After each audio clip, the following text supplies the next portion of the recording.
আসসালামু আলাইকুম। আমি ফারজানা আমার চ্যানেল হ্যাপি হোম উইথ ফারজানার আরেকটা নতুন ব্লগ দেখার জন্য সবাইকে আমন্ত্রণ জানাচ্ছি।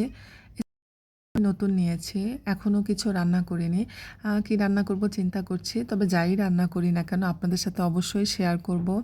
তো এই সার্ভিং ডিশগুলো ধুয়ে রেখেছি, এখন তুলে রাখবো। ২-১ দিন আগে আমার বাসায় গেস্ট এসেছিল। তো আমি ধুয়ে রেখে আর তোলা হয়নি। অলসতামি করে। আসলে এখন এই ছোটো বাটিগুলো এখানে তুলে রাখলাম। আমি কাজ জমা রাখবো আর সেই কাজ আর পরে আমাকে করতেই হবে। এই তো সকালের গোছানোর কাজগুলো করে তারপর আমি ফ্রি থাকি, তাহলে পরবর্তীতে রান্না কমপ্লিট করে দেখা যায় অনেকটা সময় আমি আমার নিজেকেও দিতে পারি। এই তো আমি সব কিছু জায়গা মতো রেখে দিচ্ছি। আর ২-১ দিন ভালো মতো যদি সব ফার্নিচারগুলো ক্লিন না করি তাহলে ধুল জমে যায়। আমি আমার শোকেসটা কেমন হয়েছে অবশ্যই বলবেন। আমি আমার নিজের পছন্দ মতোই তৈরি করেছি সেগুন কাঠ দিয়ে। চেষ্টা করেছি এখনকার সময়ের একটু মডার্ন লুক দেওয়ার জন্য। জানি না কতটুকু পেরেছি।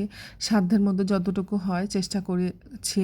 চেষ্টা করে যাই আসলে আমি ভালো থাকার জন্য, সুন্দর করে থাকার জন্য। আমার যতটুকু সামর্থ্য আছে তার মধ্যে যেভাবে ভালো হয়, ভালো থাকা যায়, কাউকে অনুসরণ করে নয়। আমি আসলে অন্যকে অনুসরণ করি না। আমি চেষ্টা করি নিজের স্বপ্ন যেন নিজেই বাস্তবায়ন করতে পারি।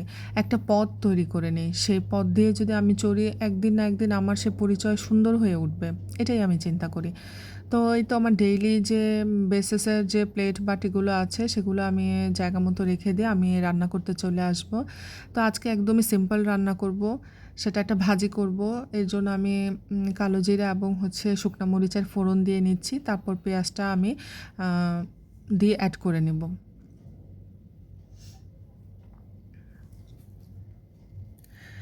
এই তো পেঁয়াজটা আমি ভালো মতো ভেজে ব্রাউন করে নিব। যে সবজিটা আমি আসলে শুধু সবজি রান্না করব তা না, এটা সরষিন্দা ভাজি করব আজকে আমি। সরষিন্দাটা আমি সবার আগে একটু সিদ্ধ করে নিয়েছি। সরষিন্দা যদি সিদ্ধ না করি তাহলে এটাতে একটা স্মেল থাকে, আমি সিদ্ধ করেই রান্না করি। আর আমি খালি সবজি রান্না করি না, আমার ছেলেটা একদমই, বাচ্চারা তো এমনিই সবজি খেতে চায় না। তো এটাকে আরেকটু বেশি টেস্টি করার জন্য আমি হয় ডিম অথবা একটু চিংড়ি মাছ দেই। তো আজকে শুধু ডিম দিয়ে এই ভাজিটা করব। ডিম এবং শেষে আমি একটু লাস্টে ধনেপাতাও অ্যাড করব।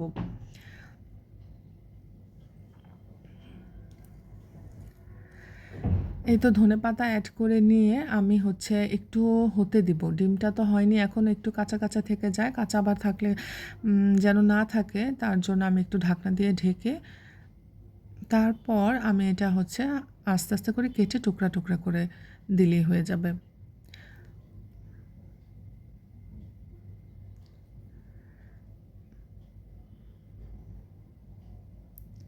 আর সবার শেষে একটু লবণ অ্যাড করে নিচ্ছি।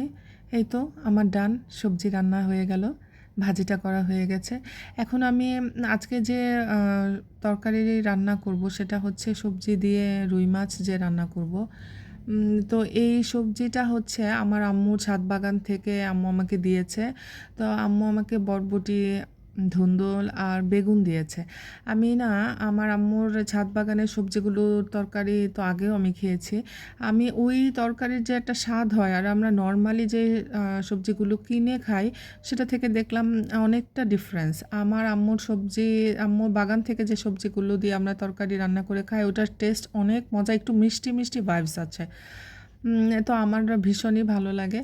তো একদম সিম্পল রান্না। এখানে আমি হলুদ, মরিচ আর ধনে গুঁড়ো, আদা রসুনটাও অ্যাড করে নিয়েছি। আর এই তো টমেটো অ্যাড করে নিয়েছি আর মাছগুলো ভেজে রান্না করবো। এই যে মাছটা পরে শেষে আর কি দিয়ে নিচ্ছি। একটু বেশ ভালো ভাজা দিয়েছি। ভা একদম ভালো করে ভেজে নিয়েছি মাছটা। আর সবার শেষে আমি ধনেপাতাটা অ্যাড করে নিচ্ছি আর একটু জিরা গুঁড়াও আমি দিই। জিরা গুঁড়ো দিয়ে আমি তরকারিটা নামিয়ে নেব।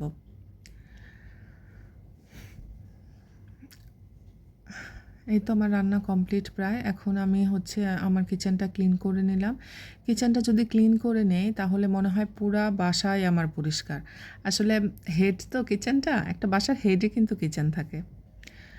এই তো আমি আমার দুপুরের লাঞ্চটা একটু সুন্দর করে সাজিয়ে গুছিয়ে নিলাম। যখন সাজানো থাকবে খেতেও কিন্তু বেশ ভালো লাগে। আল্লাহ হাফেজ।